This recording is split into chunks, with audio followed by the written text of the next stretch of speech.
너희가 토지 소산 거두기를 마치거든 일곱째 달 15셋 날부터 이레 동안 여호와의 절기를 지키되 첫날에도 안식하고 여덟째 날에도 안식할 것이요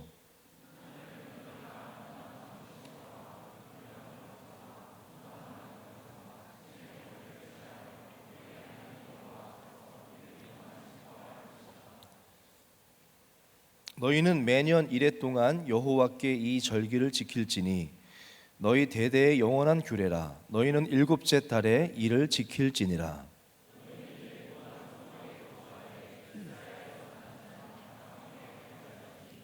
이는 내가 이스라엘 자손을 애굽 땅에서 인도하여 내던 때에 초막에 거주하게 한 줄을 너희 대대로 알게 함이니라.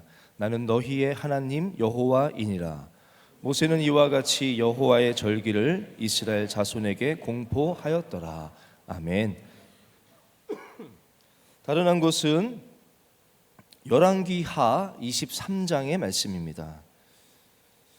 구약성경 열왕기하 구약성경 603페이지에 있습니다.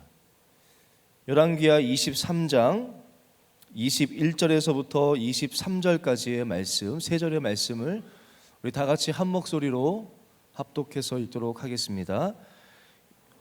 왕이 뭇 백성에게 명령하여 이르되 이 언약책에 기록된 대로 너희의 하나님 여호와를 위하여 유월절을 지키라 하매 사사가 이스라엘을 다스리던 시대부터 이스라엘 여러 왕의 시대와 유다 여러 왕의 시대에 이렇게 유월절을 지킨 일이 없었더니 요시야 왕 18째 해에 예루살렘에서 여호와 앞에 이 유월절을 지켰더라. 아멘. 잠깐 기도하겠습니다.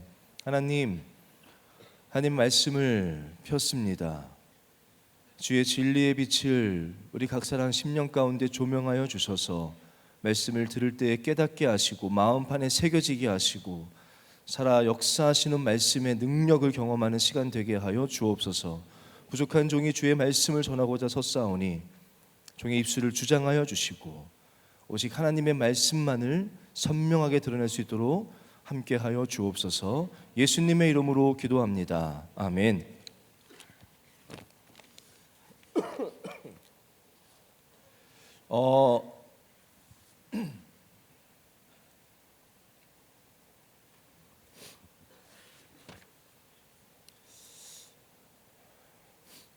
교회력으로는 대림절 첫째 주간을 우리가 보내고 있습니다. 대림절은 우리가 잘 아시는 대로 예수님의 오심을 우리가 기다리며 준비하는 그런 절기인데요. 대림절 절기이기도 하고 또 연말이기 때문에 우리가 한 해를 돌아보기도 하고 또 내년을 준비하기도 하면서 참 좋은 시간 같아요. 우리가 차분하게 주님도 바라보면서 나의 삶도 돌아보고 또 여러 가지 계획도 짤 수 있는 좋은 시간들을 우리가 보내고 있습니다. 절기가 주는 유익이 아닌가 싶습니다. 절기 때마다 다시 한번 삶을 잠깐 멈추고 다시 한번 절기의 그 목적에 본질에 맞춰서 우리가 삶을 돌아보게 되지 않습니까?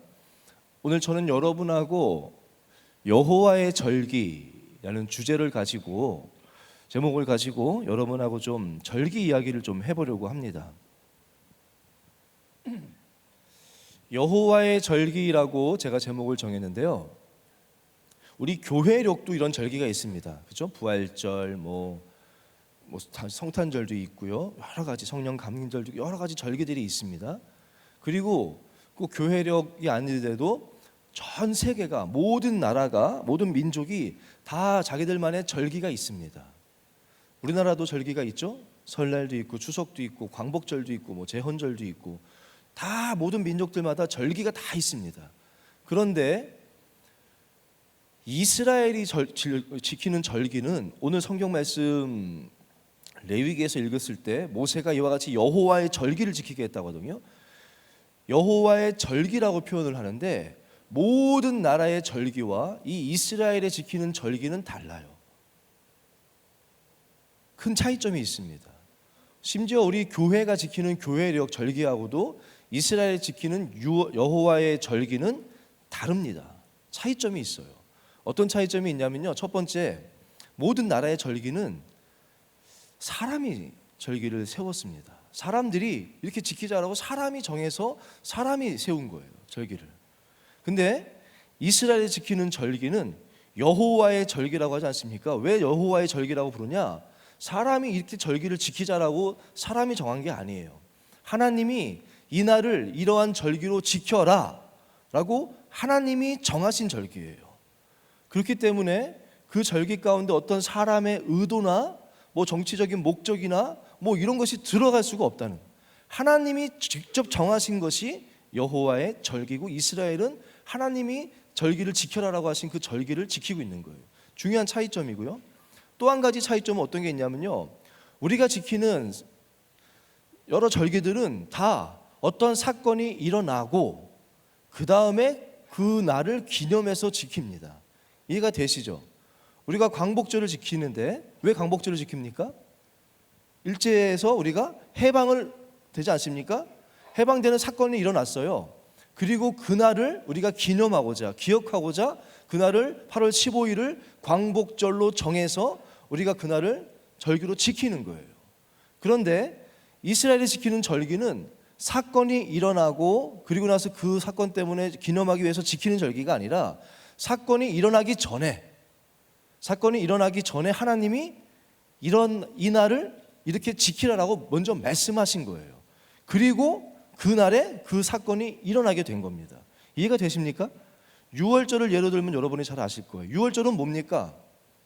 이스라엘이 출애굽하게 될 때 마지막 10번째 재앙, 그때 양을 잡아서 피를 바르라고 그랬고, 그날 밤에 그 피를 바르지 않은 모든 가정은, 그 가정의 장자와 그 가정의 첫 번째 가축은 다 죽임을 당하는 사건이 일어나지 않습니까? 그건데 그 사건이 일어나고 하나님이 이날을 유월절로 지켜라고 말씀하신 것이 아니에요.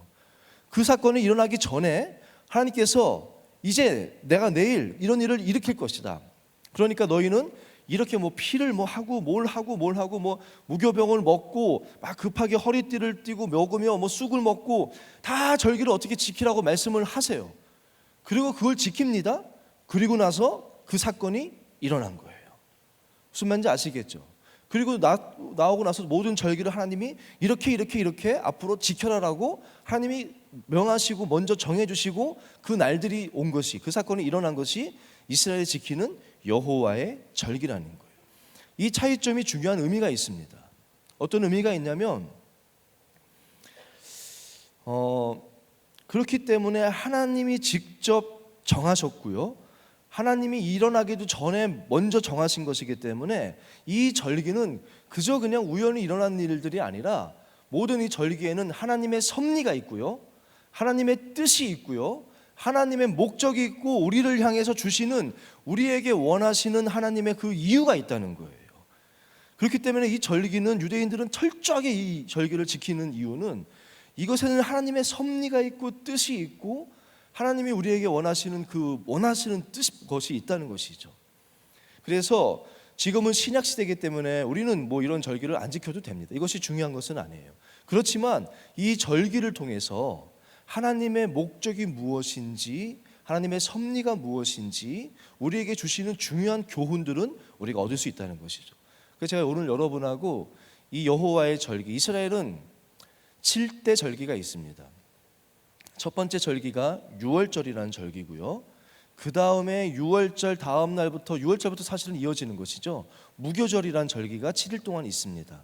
그때는 누룩이 들어가지 않은 떡을 먹는 무교절이 있고요, 무교절이 끝나면 바로 그 다음 날이 초실절입니다. 그러니까 초실절은 보리를 처음 추수한 첫 번째 열매거든요. 초실절. 유월절이 시작되면 이스라엘 사람들은요, 그 보리를 단을 묶습니다. 우리도 쌀 몇 단 묶는 거 아세요? 모르시죠?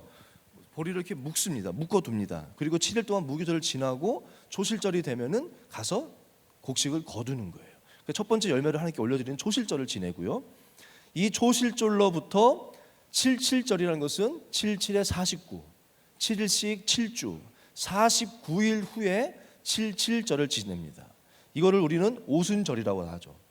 오순절이라고 하는 것은 사실 77절하고 오순절은 하루가 차이가 나요. 오순이란 것은 순이 10이란 뜻이거든요. 50, 그러니까 5 곱하기 10은 50.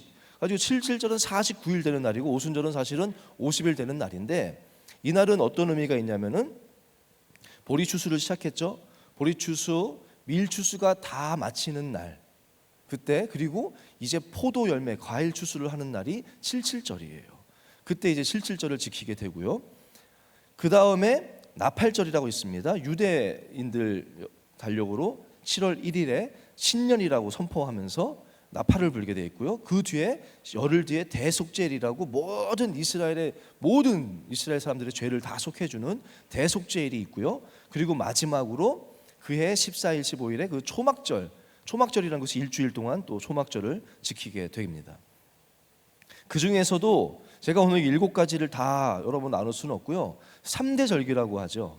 유월절과 칠칠절 그리고 초막절, 이 3가지 절기의 의미가 무엇인지에 대해서 여러분하고 좀 나누면서 이 절기를 다시 세우는 것이 우리에게 어떤 의미가 있는지를 좀 나눠보려고 합니다.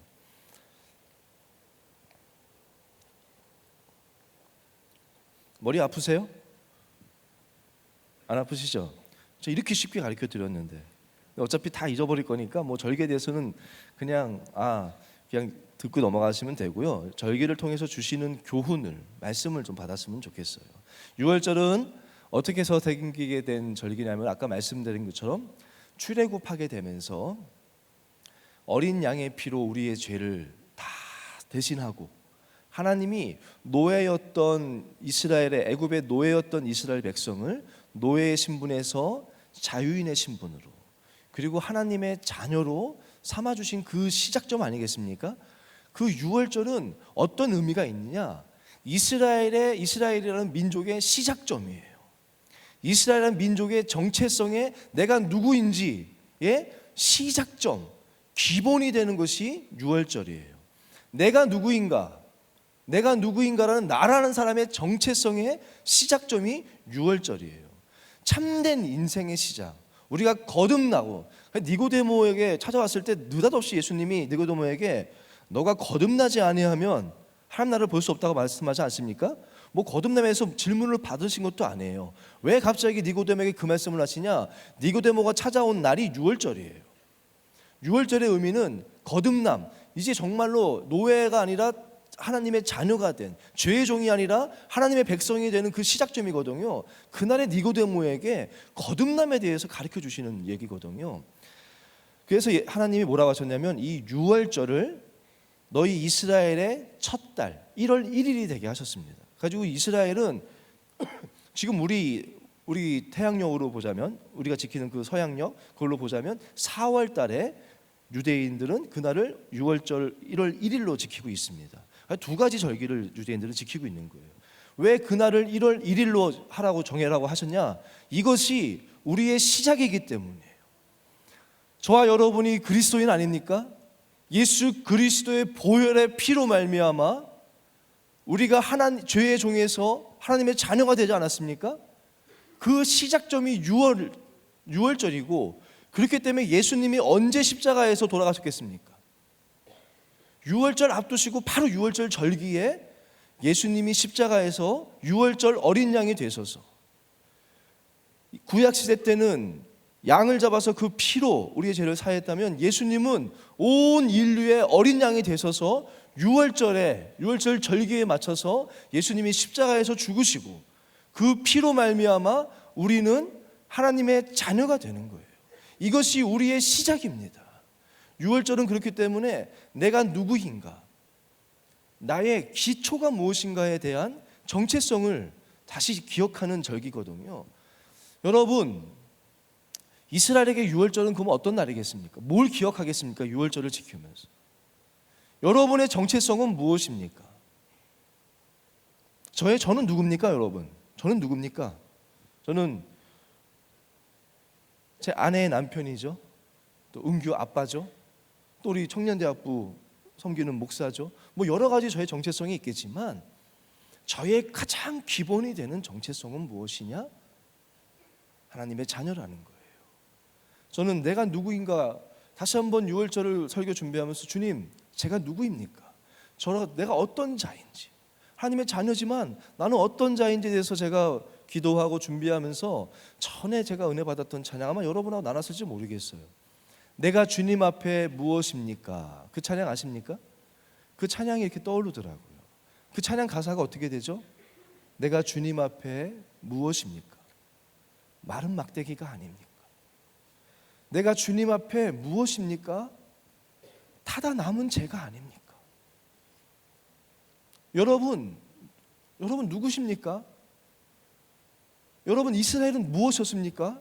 애굽에서 노예로 아무 소망도 없이 죄의 노예돼 가지고 아무 소망도 없이 살던 마른 막대기가 뭘 의미합니까? 마른 막대기에서 꽃이 필 수 있습니까? 열매가 맺을 수 있겠습니까? 말라서 아무 소망 없는 것이 마른 막대기 아니겠어요? 제가 예전에 투석 받을 때 제가 그때 막 기도하는 걸 아니까, 제가 기도원 가가지고 막 금식하고 그런 걸 아니까 제 주치의가 그렇게 설명하더라고요. 너 일로 와봐. 제가 그때 대학생이었으니까. 너 똑똑한 놈인 줄 알았더니 너 왜 이래? 그래서 뭐라고 얘기를 하면요, 너 신장은 다른 장기랑 달라. 신장은 다른 장기랑 달라. 다른 장기는 회복이 될 수 있어. 간은 간혹가다 회복될 수 있어. 심장도 회복되기도 하고 위도 회복되기도 하고 회복될 수 있어. 신장은 회복되는 거는 절대 없어. 신장은요, 시간 늦을까 봐요. 혈관 덩어리거든요. 혈관이 신장 기능이 100%에서 점점 준다는 것은 이 혈관이 하나씩 터져가지고 말랐다는 거예요. 가지고 그게 말라가지고 쪼그라든 거거든요. 너 신장은 지금 제가 그때 2% 남았었는데 다 신장이 터져서 말랐다는 거예요. 넌 지금 이제 신장은 아무 기능이 없다 그러면서, 너 마른 나무 알지? 마른 나무에서 너 꽃이 필 수 있어? 그 무슨 성경 교회 안 다니신 분이 그 얘기를 하시더라고요. 마른 나무에서 꽃이 필 수 있어? 너 신장은 지금 마른 나무야. 기도해도 되는 게 아니야. 이제 정신 차리고 치료 잘 받아. 너 금식하고 그러면 몸 배려.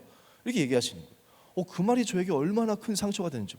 의사 말이요, 그 힘이 있습니다. 그 전까지 하나님이 치료해 주실 것이다, 나는 다시 건강해질 거다라는 막 소망 가지고 기도하다가 그 말을 듣는데 왜 이렇게 마음이 낙심이 돼요? 그리고 이렇게 지나가면서 집에 가면서 버스 타면서 이렇게 가로수를 보는데, 그때가 마침 겨울이었거든요. 이렇게 가로수를 보는데 다 말라 보이잖아요. 그래서 그냥 서글프더라고요. 그걸 보면서, 하나님, 제 신장이 다 말랐대요. 저 나무처럼 말랐대요. 어떻게 합니까? 하면서 괜히 서러워서 울었어요. 근데 그때 하나님 저에게 감동 주신 게 뭐냐면요, 그 나무를 보래요. 그래서 저 나무가 다 마른 것 같지만 봄이 되면 싹이 난다는 거예요. 그래서 제가 또 질문했죠. 저건 말라 보이는 거고요, 하나님. 말라 보이지만 저건 생명이 있는 나무고 제 신장은 그게 아니래요. 그냥 마른 나무까지래요. 그렇게 했더니 하나님이, 그때 저는 성경 몰랐어요, 그때는 잘. 갑자기 뭐라냐면, 아론의 쌍난 지팡이를 너가 모르냐 이러시는 거예요. 여러분은 아세요? 전 그때 막 찾아보고 정말 너무 은혜 받았어요. 아론의 쌍난 지팡이, 아론의 마른 그 지팡이를 꽂았는데 거기서 싹이 나고 살구꽃이 피고 살구 열매가 맺었거든요. 내가 너 신장을 새롭게 할 것이다 라고 하나님이 저에게 막 감동 주신 적이 있거든요. 그 이야기를 제가 하고 싶은 건 아니고, 마른 나무가 뭘 의미합니까? 너 아무 소망 없는 자 아닙니까? 내 힘으로 아무것도 할 수 없는 소망 없는 자. 타다 남은 죄는 더한 거 아니에요? 그 불 속에 들어가가지고 타다가 그냥 꺼낸 죄와 같은 아무것도 아닌 것이 저와 여러분의 정체성 아닙니까? 2절 가사는 뭡니까? 저는 그 찬양이 참 좋은 게, 저희 정체성이 거기서 그치는 것이 아니라 그런 저를, 그런 애굽에 종살이 하던 이스라엘을 건져주셨잖아요. 하나님의 자녀 삼아주지 않습니까? 2절 가사 뭡니까? 주님, 내가 주님 앞에 무엇입니까? 주님의 어린 종 아닙니까?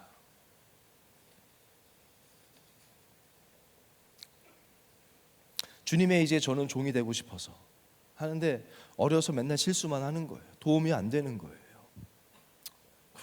어린 종 아닙니까? 주님, 내가 주님 앞에 무엇입니까? 길 헤매이던 미련한 어린 양 아닙니까? 좀 해보겠다고 했지만 늘 헤매고 실수하고 하는 참 미련한 어린 양 아닙니까?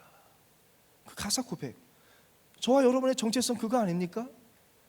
타다 남은 죄와 같은 저희를 하나님께서 사랑하셔서 자녀 삼아 주셨고, 꿈도 주셔서 좀 해보려고 하는데 늘 길 잃어버리고 헤매고, 뭐 좀 해보려고 하는데 너무 어려워서 사고만 치는, 그게 저희들 아닙니까?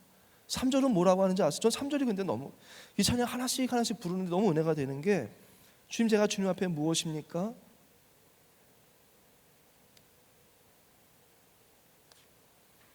보혈로 사신 자 아닙니까? 저는 이게 너무 좋더라.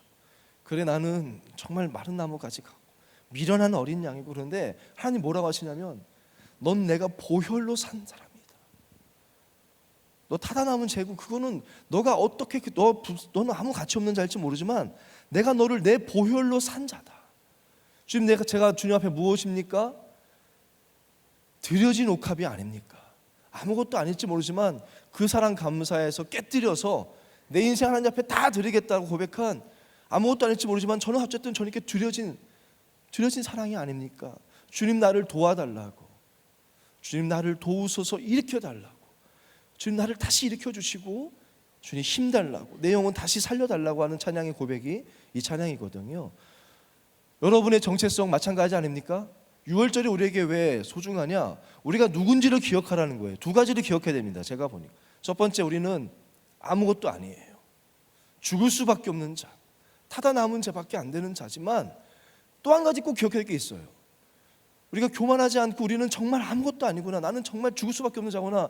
그렇지만 또 한 가지 우리의 정체성은 그런 나를 주님의 보혈로 사셨다는 거예요. 그것이 우리의 정체성. 이 두 가지를 회복하는 것이 6월절이라는, 우리 찬양 좀 같이 불러보실까요?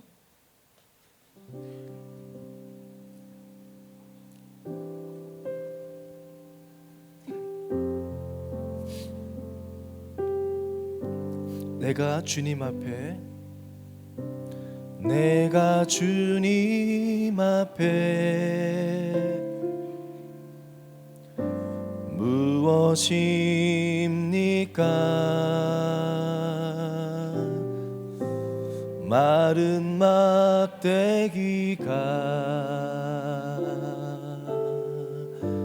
아닙니까? 조금 더 빨리 했으면 좋겠어요. 내가 주님 앞에 쓸모없었던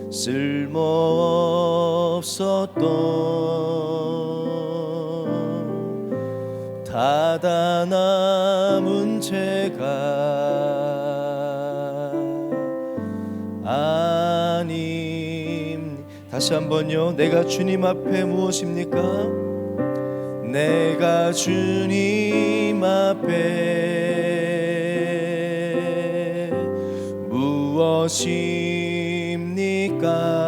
주님의 어린 종, 주님의 어린 종 아닙니까? 내가 주님 앞에, 내가 주님 앞에 길 헤매이던 미련한 어린 양, 미련한 어린 양 아닙니까? 나를 도우소서, 나를 도우소서,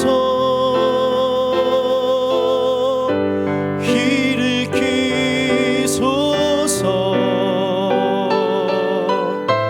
나와 동행하사 힘 주시고 내 영혼 기쁨을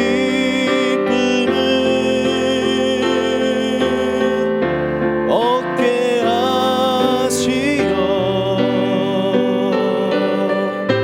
내 영혼 만족해 하옵소서. 내가 주님 앞에, 내가 주님 앞에 무엇이니까?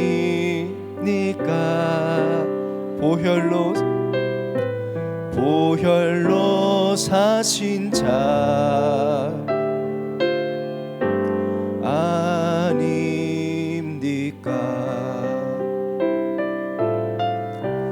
내가 주님 앞에 깨뜨린 옥합,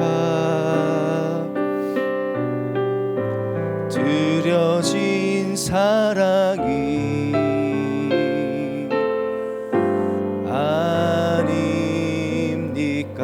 나를 도우소서 나를 도우소서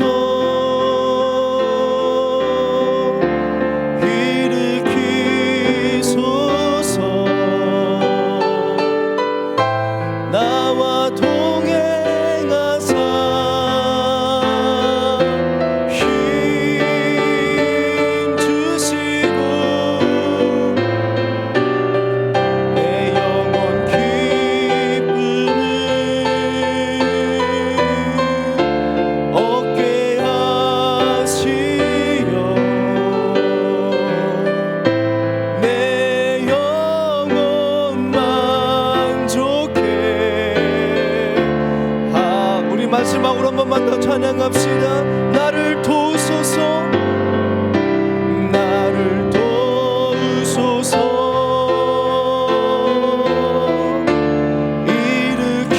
일으키소서. 아멘. 나와 동행하사 힘 주시고 내 영혼 기쁨을 얻게 하시려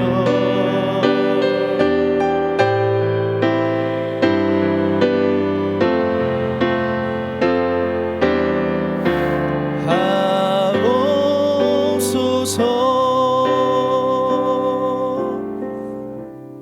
연말을 여러분 어떻게 보내고 계십니까?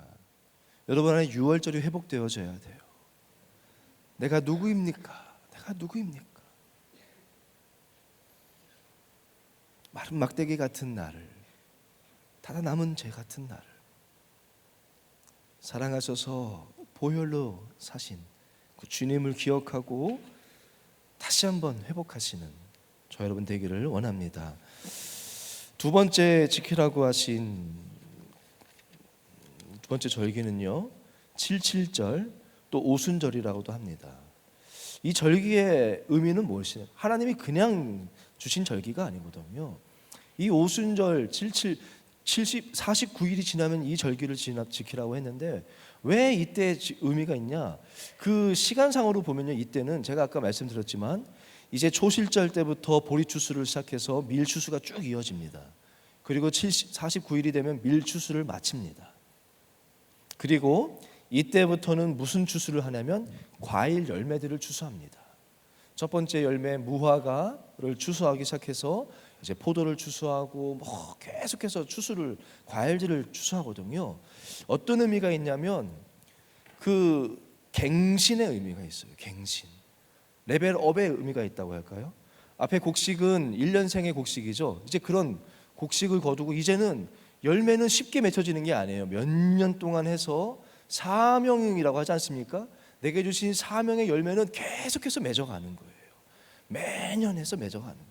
한번 그 1년생 곡식은 그저 내 삶에 주어진 일들을 감당하는 거라면 그 과일의 열매는 많은 준비 가운데 꽃을 피우고 열매를 맺으면서 내게 주어진 사명을 끝까지 감당하는 걸 말하거든요. 그저 그냥 하나님의 자녀로서 살다가 어떤 의미가 있느냐? 그저 그냥 하나님의 자녀 좋죠. 여러분은 누구입니까? 정체성이 하나님의 자녀. 괜찮아, 나는 아빠 아들이니까. 이 정체성 너무 소중하죠. 근데 이것에 머물면 안 된다는 거예요. 제가 은규를 너무 사랑해요. 그렇지만 은규가 맨날 괜찮아, 20살 돼서도 30살 돼서도 아빠 아들이니까 난 괜찮아, 여기에 머무는 것은 끔찍해요. 그렇지 않아요? 저는 은규를 잘 가르쳐 주려고 열심히 최선을 다해서 많은 것을 보여주려고 하고 살면서 순간순간 은규가 알던 모르던 인생에 있어서 중요한 것이 무엇인지를 계속해서 전해주려고 합니다. 왜요?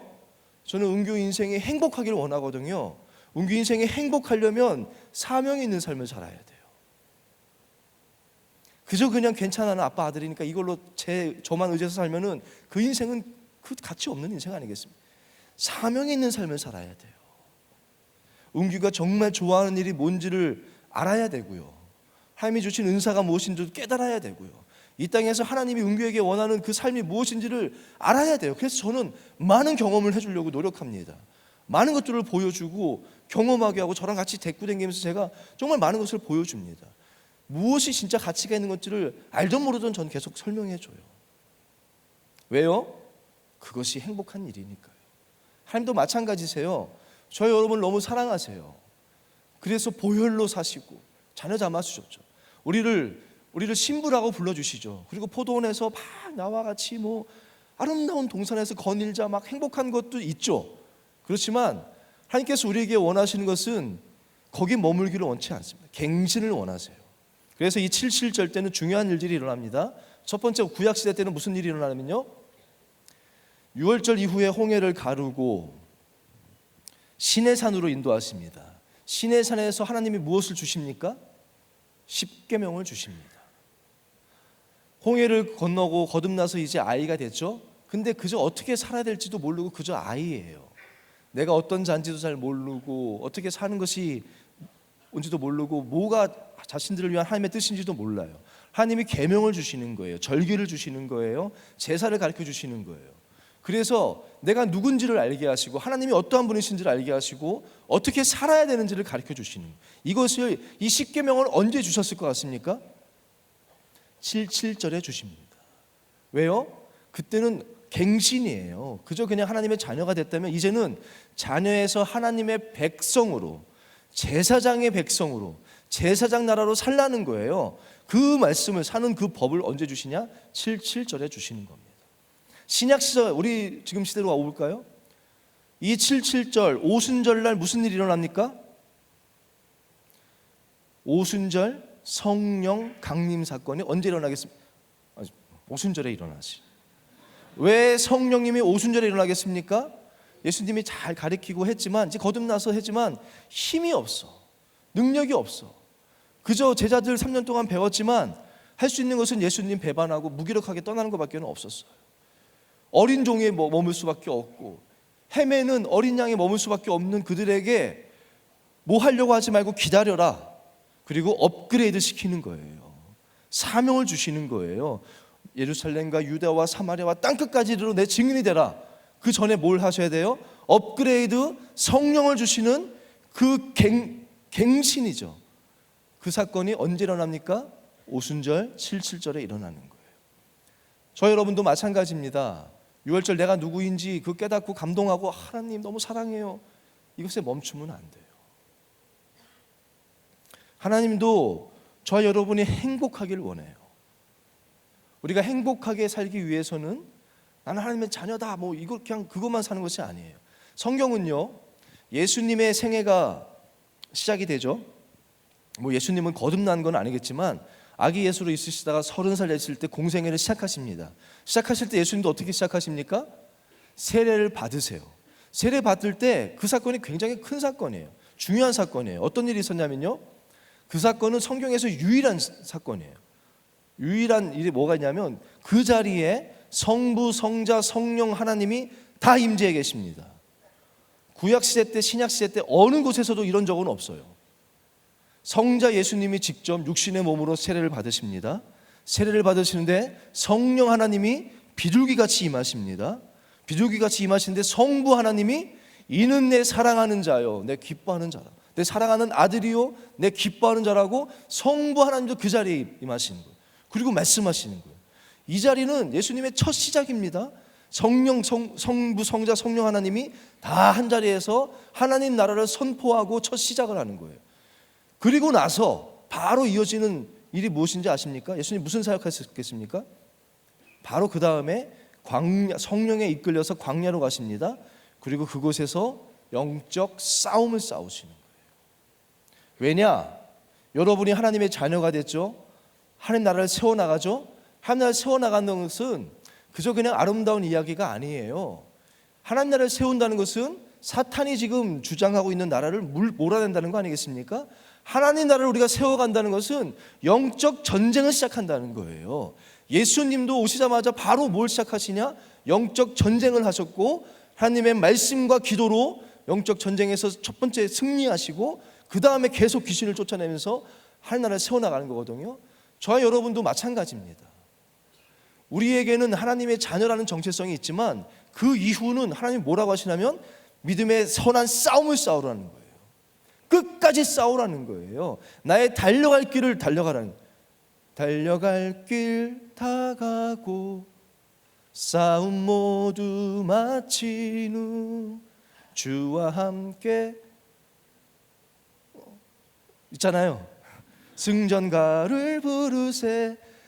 주님의 자녀가 됐다면 행군 나팔 소리로 주의 호령 났으니 십자가의 군기를 높이 들고. 우리가 십자가의 보혈로 하나님의 자녀가 됐다면 그 다음은 하나님께서 우리에게 싸우라고 말씀하십니다. 행군 나팔을 부시는 거예요. 달려갈 길을 지난번에 제가 설교하지 않았습니까? 우리가 달려갈 길이라는 것이요, 영적 싸움이에요. 영적 전쟁입니다. 전 여러분, 그저 그냥 자녀에 머물지 마십시오. 우리가 묵상해야 될 거, 유월절이 회복되어야 되고 우리 안에 오순절이 임해야 됩니다. 그저 그냥 나는 괜찮아, 하나님 아빠의 아들이니까, 이것이 아니라 영적인 싸움을 싸울 수 있도록 하나님 내게 성령을 주시옵소서. 내게 성령을 부어 주시옵소서. 주와 함께 군기 들고 십자가 군기 들고 끝까지 이 달려갈 길 싸우며 선한 싸움 잘 마치게 해달라고 기도하면서 하나를 확장시켜요. 이것이요, 어떻게 보면 거창하고 대단한 것일지도 있겠지만 전 여러분이 하나씩 여러분의 삶의 자리에서 이런 영적인 싸움을 싸우고 또 삶의 업그레이드가 이루어졌으면 좋겠어요. 제가 지난 설교 때도 기도 수업이라는 책에 나오는 이야기를 잠깐 전했었는데, 그 책 마지막 부분에 그 기도 수업이라는 최학선이라는 치과 의사분이신데요, 그분이 쓴 책인데 그분의 이야기가 나오더라고요. 이분은 치과 의사인데 미국에서 치과를 하셨어요. 지금도 미국에서 활동하고 계시고요. 근데 그분이 이제 치과를 다 졸업하고 개업하면서 그런 마음이 들었다는 거예요. 이제 직업이 돈 잘 버는 직업 아닙니까? 돈 잘 벌면서 이제 정말 좀 이제는 편안하게 살 수 있겠다. 이젠 잘 먹고 잘 살 수 있겠다라는 생각을 했대요. 그렇게 개업을 하고 잘 먹고 잘 살 수 있겠다. 그리고 내가 크리스찬이니까 돈 많이 벌면 가끔씩 치과 치료, 의료 치료 봉사도 가끔 하고, 또 기회가 되면 해외 의료 선교도 한 번씩 나가고, 그러면 크리스찬 치과 의사로서 괜찮지 않냐? 이제 잘 먹고 잘 살 수 있겠다라는 생각을 하셨다는. 그리고 치과를 개업하고 한 주, 그 주에 이제 월요일 날부터 시작해서 금요일 날 이제 막 문을 닫으려고 했대요. 그러면서 막 콧노래를 부르면서 이번 주말에 이제 계획이 많으니까 콧노래를 부르면서 주말을 즐겨야겠다고 막 이제 문을 닫을 때쯤 되는데, 한 30대로 보이는 한 젊은 남자가 왔다는 겁니다. 막 이러고 왔는데 일단 눕혀서 막 보니까 이게 그냥 단순한 환자가 아니에요. 막 어금니 3개가 막 나가고 잇몸이 나오고 하여튼 모든 치아가 다 엉망이 됐대요. 교통사고 환자였대요. 근데 그 환자를 딱 보는 순간 어떻게 해야 되지? 자기가 이거를 치료를 어떻게 해야 할지를 도저히 모르겠다는 거예요. 자신이 없다는 거예요. 이 환자를 고칠 수가 없겠다라는 거예요. 막 불안하면서 어떡하지 막 이거 낭패다 막 하고 있는데, 순간 기도해야겠다는 마음이 들어서 순간 짧게 기도를 했대요. 하나님 도와달라고, 지혜를 달라고 이렇게 기도를 하는데, 짧게 기도하는 순간에 마음속에서 나의 직업관이 잘못됐구나 라는 하나님의 그 마음이 들더래요. 그래서 간호사에게 엑스레이를 찍으라고 말하고 바로 자기 방에 들어갔다는 거예요. 방에 들어가서 무릎을 꿇고 하나님 앞에 기도했대요.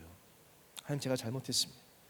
제가 주님 주신 이 직업을 그저 그냥 돈 버는 돈벌이를 위한 수단으로 생각했다는 거예요. 직장은, 이 일은 돈벌이를 위한 수단이고 그 돈 많이 벌면 가끔씩 좋은 일도 하고 선교도 좀 하면 되는 거지라는 생각이었는데, 자기가 잘못 생각했고 또 이 일터가 그런 자리가 아니라는 것이죠. 이 자리는 자기가 의사로서, 크리스찬 의사로서 그저 돈벌이가 아니라 이 자리도 하나님의 일을 감당해야 되는 마음이 들었다는 거예요. 근데 내가 잘못 생각했구나 그러면서, 그런데 나를 보니까 실력이 없는 거야.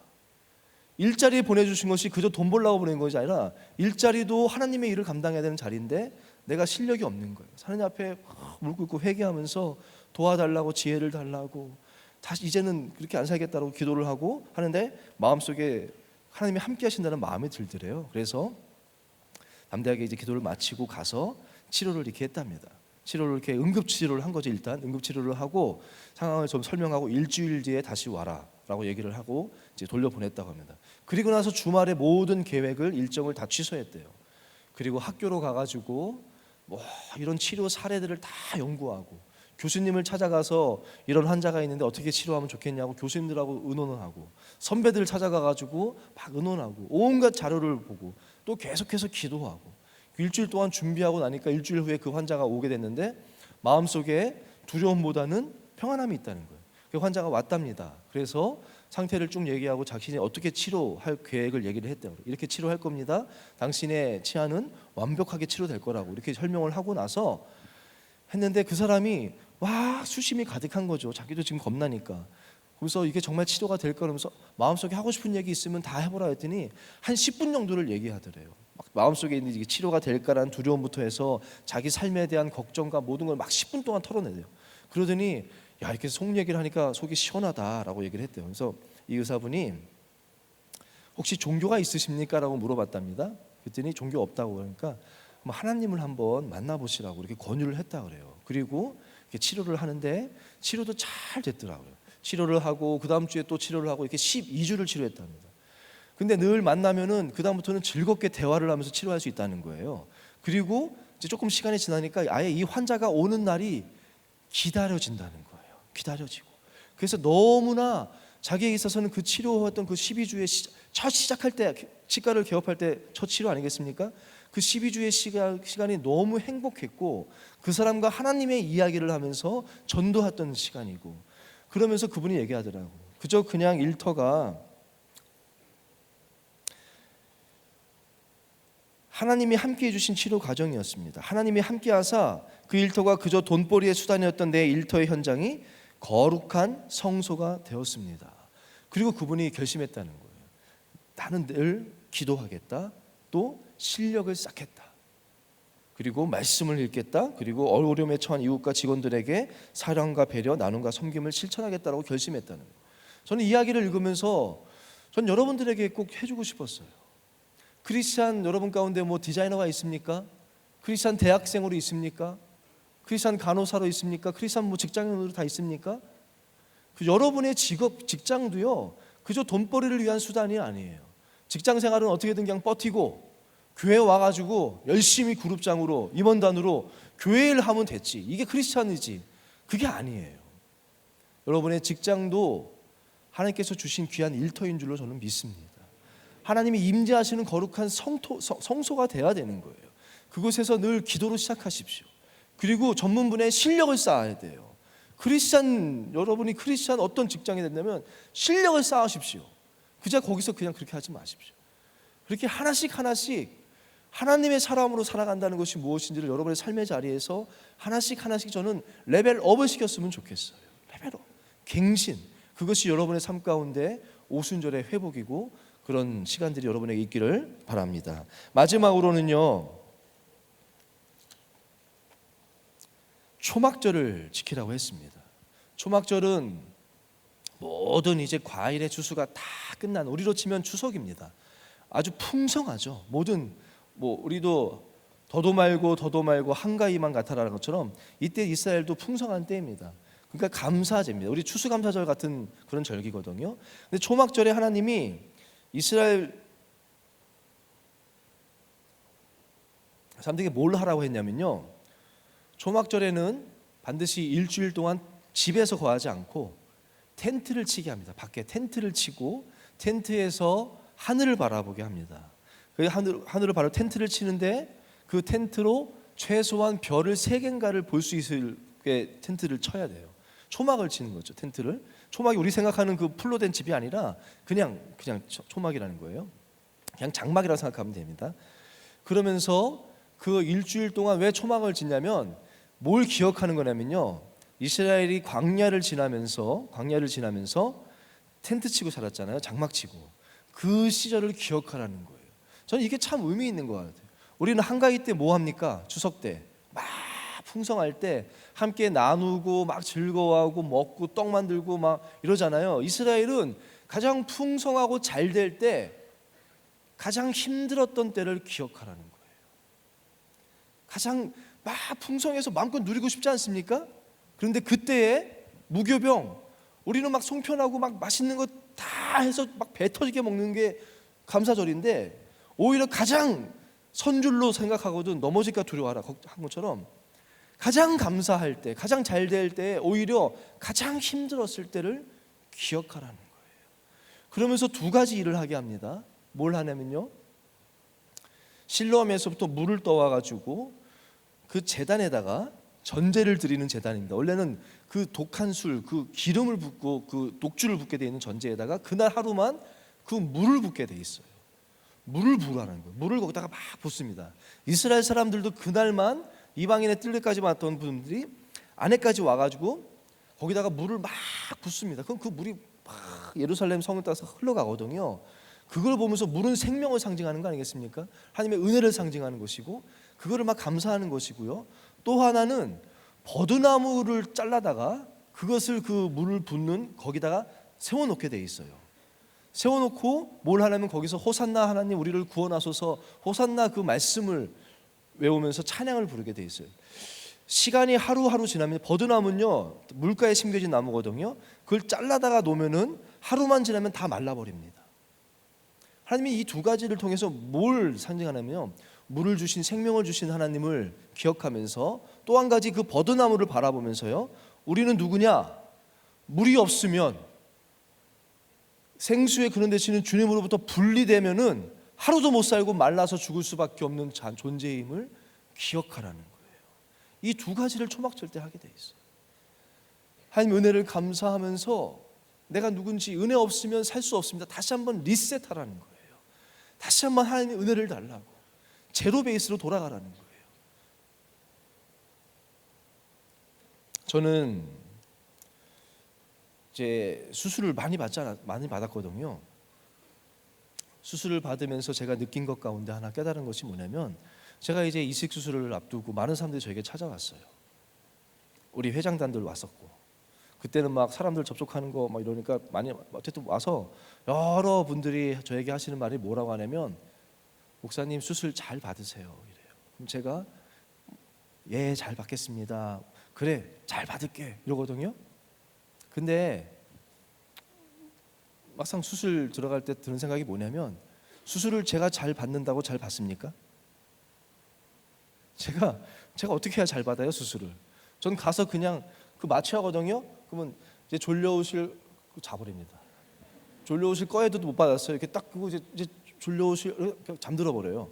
제가 뭘 어떻게 잘 받아요? 수술 잘 받으라고 하지만 제가 어떻게 잘 받아요? 저를 집도하는 의사가 잘 해줘야 되는 거지 제가 할 수 있는 게 없어요. 인생은요 능동태가 아니에요. 수동태예요. 또요, 의사가 아무리 명의라도요, 의사가 아무리 저를 잘 수술해주고 싶어도 생명은 하나님께 있습니다. 제가 요 팔에 수술하는 게 있거든요. 팔도 수술도 많이 했어요. 한 5번인가 수술했었으니까. 그 아산병원에서 수술했는데 이 팔 혈관 수술에 가장 권위자라는 분이 저 수술을 해주셨어요. 오셔서 저에게 걱정하지 말라고. 뭐 수술 자네는 혈관이 좋고 젊으니까 수술 뭐 성공할 확률이 95%라고. 너무 걱정하지 말라고 그러고 갔습니다. 수술을 했어요. 어떻게 될게요? 실패했어요. 수술할 때 부분만 시간이 없으니까 그냥 빨리 진행하겠습니다. 그분이 와서 미안하다고 그러고 다시 한번 내가 수술해 주겠다고 그러고 다시 한번 수술을 했습니다. 그분이 첫 번째 수술할 때는 저랑 막 농담하면서 했어요. 부분 마취만 하니까. 저는 좀 집중해 줬으면 좋겠는데 막 농담하시는 거예요. 제가 경영학과 나왔거든요. 그게 다 나와요. 주식 어디다 투자하면 좋겠네요. 저는 지금 수술 막 이러고 있는데 요즘 어느 주식이 좋은가? 뭐 이러면서 막. 두 번째는 아무 농담도 없어요. 진지하게 수술하셨어요. 어떻게 됐을 것 같아요? 또 실패했어요. 저는 첫 번째, 두 번째 수술 받을 때까지는 침대에서 기도하는데 조금 창피하기도 하고 그러니까 그냥 이렇게 양반다리로 앉아가지고 침대에서 그냥 살짝 눈 감고 이렇게 기도했었거든요. 세 번째 기도할 때는 바닥에 무릎 꿇고 앉아가지고 수술 너무 힘들거든요. 하나님 도와달라. 그때 제가 세 번의 수술을 통해서 이게 뭐 명이라고 되는 게 아니라 하나님께 달렸구나. 하나님께 달려. 그 뒤에 저는 수술을 앞두고는 무조건 무릎 꿇습니다. 바닥에 무릎 꿇어요. 하나님께 달렸으니까. 무슨 말씀을 제가 드리고 싶냐면, 여러분의 삶은요, 여러분이 하는 것 같죠? 중요한 거 내가 할 수 있는 게 아무것도 없어요. 제가 혈관이 막혔을 때 피 흐르게 하는 것도 제가 할 수 없더라고요. 심장 뛰는 것도 제가 할 수 없고, 심장이 강하게 뛰어줘야 이게 뚫리는데 어떻게 방법이 없더라고요. 인생은요, 능동태가 아니에요, 여러분. 수동태예요. 그거 기억하라는 거예요. 버드나무가 막 물가에서 막 잘 사는 것 같죠? 하나님 그거 배다가 딱 놓고는 너 이거 바라보라는 거예요. 너는 은혜 아니면 살 수 없는 자인 것을 기억하라는 거예요. 그리고 다시 잘 될 때 그거 기억하고 또 겸손하게 새해를 맞아라. 신명기 말씀이 뭡니까? 너희가 건너가서 차지할 땅은 애굽에서 나온 땅, 애굽하고 다르다. 그 땅은 산과 골짜기가 있어서 하늘에서 내리는 비를 흡수하는 땅이다. 비가 내려도 그걸 저장할 수 없고 다 흘러가서 정말 필요할 때마다 비를 주시지 않으면 살 수 없는 것이 우리의 삶이라는 거예요. 기억하라는 거예요. 그러면서 마지막에 연초부터 연말까지 여호와의 눈이 우리를 바라보시고 우리를 돌보아 주시는 땅이라는 것이 우리의 삶입니다. 은혜 없이는 살 수 없는 자라는 것이죠. 전 연말 대림절의 절기 여러분 어떻게 보내고 계십니까? 지금 시대는 6월절, 77절, 초막절을 우리가 지킬 필요는 없습니다. 그렇지만 그 의미는 우리가 알아야 돼요. 하나님이 의도하신 그 절기의 그 의미, 그것은 그 절기라는 단어는 순환하다라는 뜻이 있어요. 순환하다. 또 특별한 때라는 뜻이 있어요. 이것을 계속해서 기억하고 반복하면서 살라는 거예요. 그렇지 않으면 우리는 넘어질 수밖에 없으니 연말에 다시 한번 여러분 안에 6월절이 회복되어지기를 원하고 77절 언약의 갱신이 있기를 간절히 원합니다. 여러분의 삶은요 싸움이에요. 영적 전쟁이에요. 우리가 그걸 너무 몰라. 예수님이 우리에게 기도 가르칠 때 뭐라고 하셨습니까? 일용할 양식을 구하라고 하셨죠. 그러면서 또 뭐라고 하세요? 시험에 들게 하지 마시고 악에서 건져달라. 매일매일이 영적인 싸움이라는 거예요. 전 내년도 청년부 주제는 이기는 자입니다. 우리 너무너무 쉽게 지는 것 같아요. 토요일날 와가지고 여기서 또 졌습니다. 하나님 승리하게 해주세요. 그리고 월요일 되면 또 잊고 살아. 하나님은요 여러분 사탄이요 우리 주변에 너무나도 많아요. 우리가 매일매일 일용할 양식을 구하는 것처럼 매일매일 이기는 자가 되어야 돼요. 영적 싸움을 싸워야 되는 자들이에요. 언약의 갱신이 있어야 돼요. 언제까지 늘 토요일이면 와가지고 하나님 다 또 넘어졌어요. 아빠 그래도 난 괜찮아요. 아빠 아들이니까 이럴 수는 없잖아요. 이기셔요. 이기는 자가 되기를 축복합니다. 결심하세요. 하루하루 이거를 알고 여기고 하나님께 헌신하고 드리면 그것이 이기는 비법이라고 로마서는 가르쳐 주거든요. 알라는 거예요. 또 하나님의 자녀고 이미 예수님께서 십자가에서 승리하셨음을 알아라. 그리고 여겨라. 그리고 드려라. 그런 시간 되기를 원하고 또 한 가지 다시 한번 가장 나의 낮은 것을 기억하시고 은혜 없이는 살 수 없음을 기억하심으로 내년도 또 연초부터 연말까지 여호와의 눈이 우리를 감찰하시고 구름기둥 불기둥으로 인도하시고 돌보시는 그러한 승리하는 삶을 살아가는 저 여러분 되기를 간절히 원합니다. 제가 요시야 왕 이야기로 사실은 조금 더 6월절에 대해서 전하고 싶었는데 다음 주에 기회가 될지 모르겠지만 다음에 기회가 되면 전하도록 하겠습니다. 여호와의 6월절이라는 찬양 여러분 잘 아시죠? 이 찬양 같이 부르면서 6월절이 우리의 시작 아니겠습니까? 이 시간 이 찬양 부르면서 다시 한번 우리가 시작했으면 좋겠어요. 저는 이 찬양 부르면 언젠지 모르겠는데 제가 대학부 때 찬양 인도하던 부흥의 마지막 날 밤이 생각이 나요. 첫째 날, 둘째 날 그 목사님 말씀 통해서 너무 도전받았어요. 은혜 받고 단에 서서 찬양을 딱 시작하려고 하는데 이 찬양이었는데 정말로 이제는 다시 회복되고 싶었고 승리하고 싶었고 나의 부끄러운 모습들 수련회 통해서 다 보니까 너무 부끄럽고 그래서 하나님 앞에 그 찬양 부르면서 나갔었어요. 주님, 나 주님 타다 남은 재와 같은 마른 막대기 같은 나지만 주님 다시 주님 바라보면서 주님 지성소 앞에 나아갑니다. 나를 주의 옷자락으로 덮어주시고 주님 내 마음을 만져주시고 나의 마음 가운데 어두운 내 마음 가운데 주의 빛을 비춰달라고 간절하게 찬양하면서 나갔던 그 순간이 저건 지금도 기억이 나요. 그리고 하나님이 빛을 비춰주시고 정말 은혜 가운데 불렀던 그 찬양이 기억나는데, 우리 찬양 기도하는 마음으로 하나님, 저 정말 더럽고 추하고 마른 막대기 같은 죽을 수밖에 없는 자지만 다시 한번 또 주님 앞에 나아갑니다. 나를 덮어주시고 비춰주시고 만져주시옵소서. 찬양하겠습니다.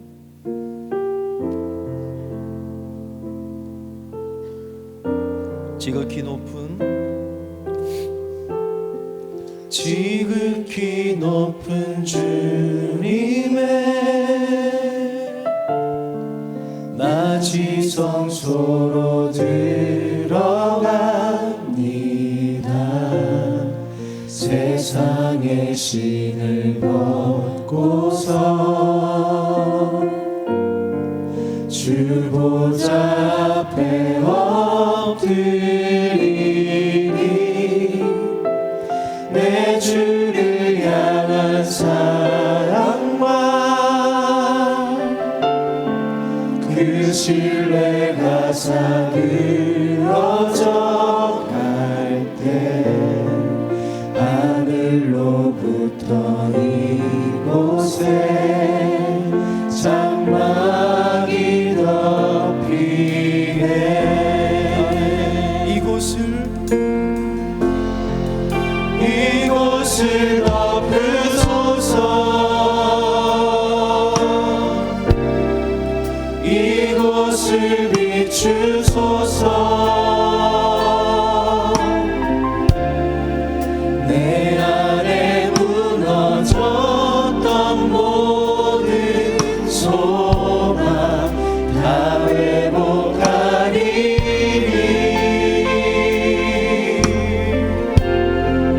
이곳을 지나소서. 이곳을 만지소서. 내 안에 죽어가는 모든 예배 다 사랑하리라.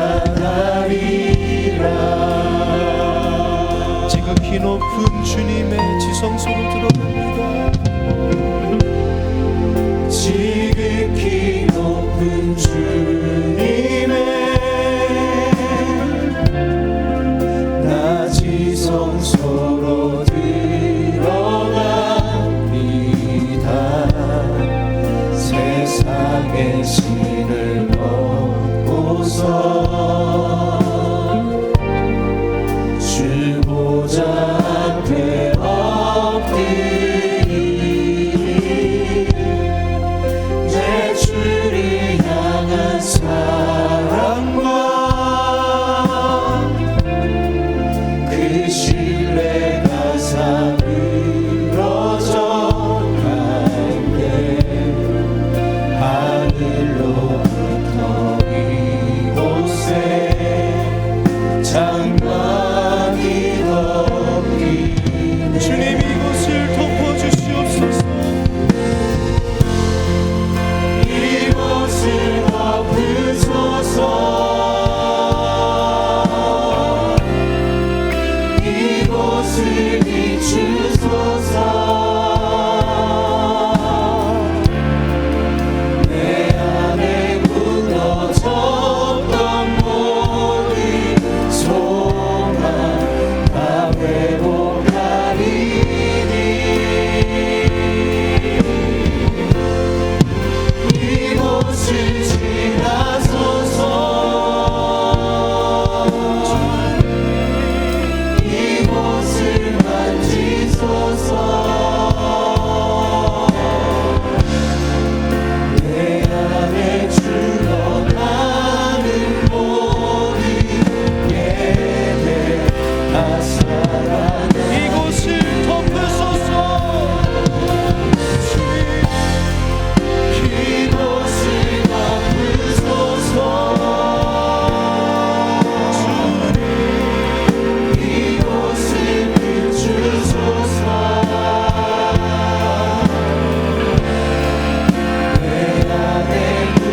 사명을 위해서 살아가기를 원합니다. 주여 나를 일으켜주시고 소망을 다시, 예배를 다시 회복하여 주시옵소서.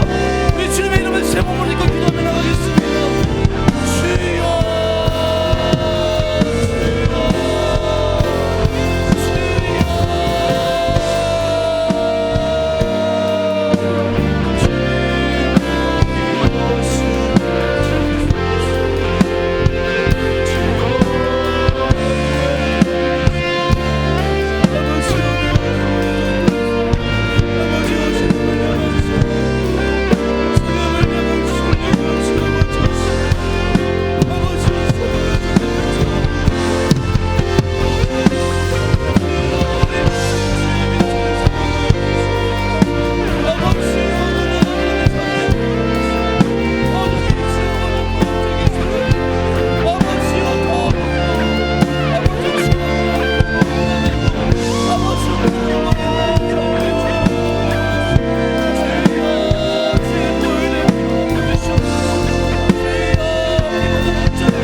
주의 호령이 났사오니 주의 십자가 공기 들고 달려갈 길을 달려가는 저 여러분 되기를 원합니다. 하나님 삶의 자리에서 이기는 자가 되게 하여 주시옵소서. 선한 싸움을 끝까지 달려가고 의의 면류관 받는 아버지께 잘했다 하나님 나 잘했죠라고 고백할 수 있는 저 자가 되게 하여 주시옵소서.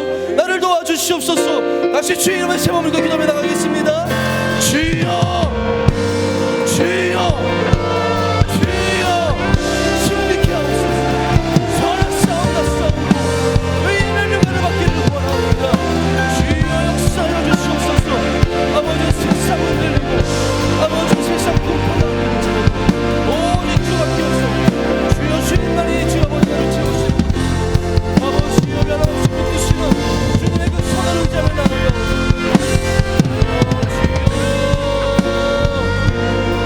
주께서 우리를 위해 싸우시는 줄 믿습니다. 우리를 위해 싸우시는 주님의 그 선한 의지하고 나아가오니 주여 역사하여 주시옵소서. 주여 역사하여 주시옵소서.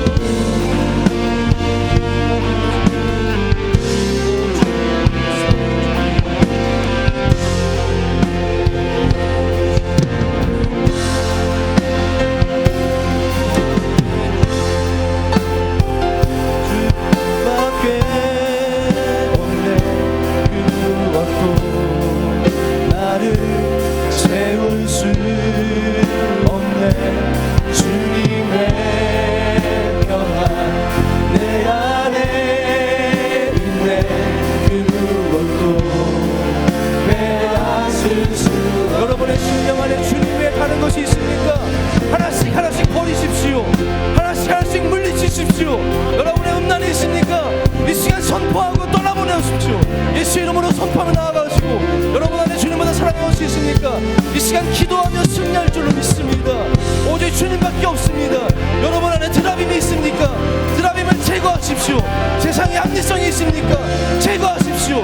오직 주님밖에 없습니다. 선포하며 나갈 때 승리할 줄로 믿습니다. 이 땅에 오직 주밖에 없네. 그 무엇도 나를 채울 수 없네. 주님의 평안 내 안에 있네. 그 누구도 빼앗을 수 이 땅에 오직 이 땅에 오직 주밖에 없네. 그 무엇도 나를 채울 수 없네. 주님의 평안 내 안에 있네. 그 누구도 빼앗을 수 없네. 세상은 변해가고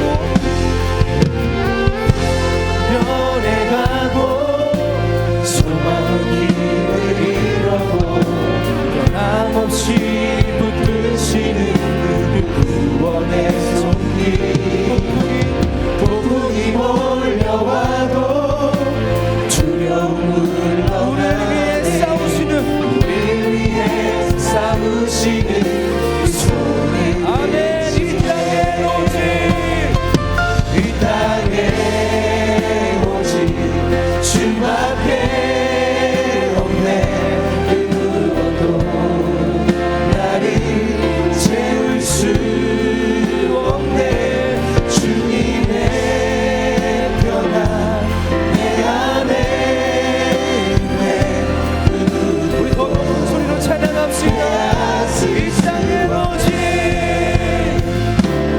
이 땅에 오직 주밖에 없네. 그 무엇도 나를 채울 수 없네. 주님의 평안 내 안에 있네. 그 누구도 빼앗을 수 없네. 이 땅에 오직 주밖에 없네. 그 무엇도 나를 채울 수 없네. 주님의 평안 내 안에 있네. 그 누구도 빼앗을 수 없네.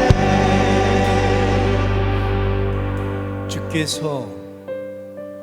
심지가 견고한 자를 평강하고 평강하도록 지키시리니 이는 그가 주를 신뢰함이니이다.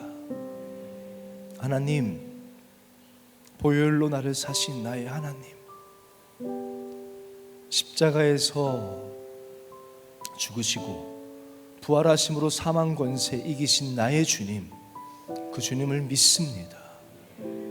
그 주님의 도우시는 손길을 의지합니다.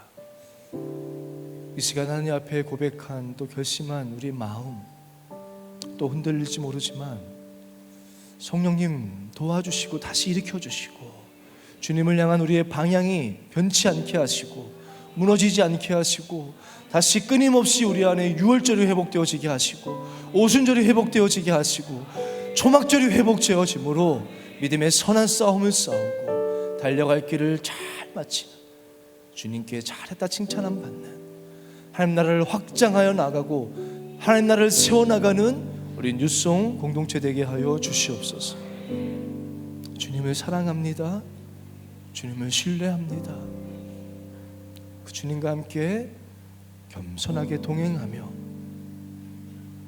공의를 행하고 인자를 사랑하며 주와 평생 동행하는 저희들 되게 하여 주옵소서. 오늘 특선으로 영광 올려드린 우리 달리다금 중창단, 저들의 입술의 그 찬양을 주님께서 기뻐 받으신 줄로 믿습니다. 달리다금 중창단 정말로 찬양의 부흥이 있게 하여 주시고 찬양으로 어둠의 세력을 물리치며 주의 나라를 확장시키는 주님의 용사들 되게 하여 주시옵소서. 우리의 소망과 반석 되시는 주님을 영원히 찬양하게 하여 주시옵소서.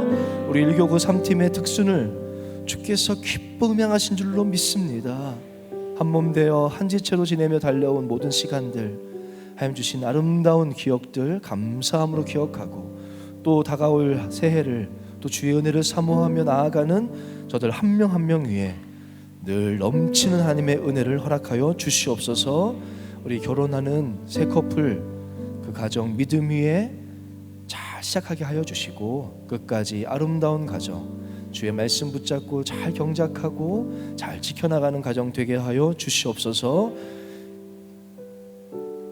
이제는 우리 주 예수 그리스도의 은혜와 하나님 아버지의 사랑과 성령의 감화감동 교통하심이 다시 한번 여호와의 절기를 기억하며 믿음의 선한 싸움을 싸우기를 원하고 다짐하는 우리 뉴송의 모든 이들 위해 이제로부터 영원까지 함께 하시기를 간절히 축원하옵나이다. 아멘.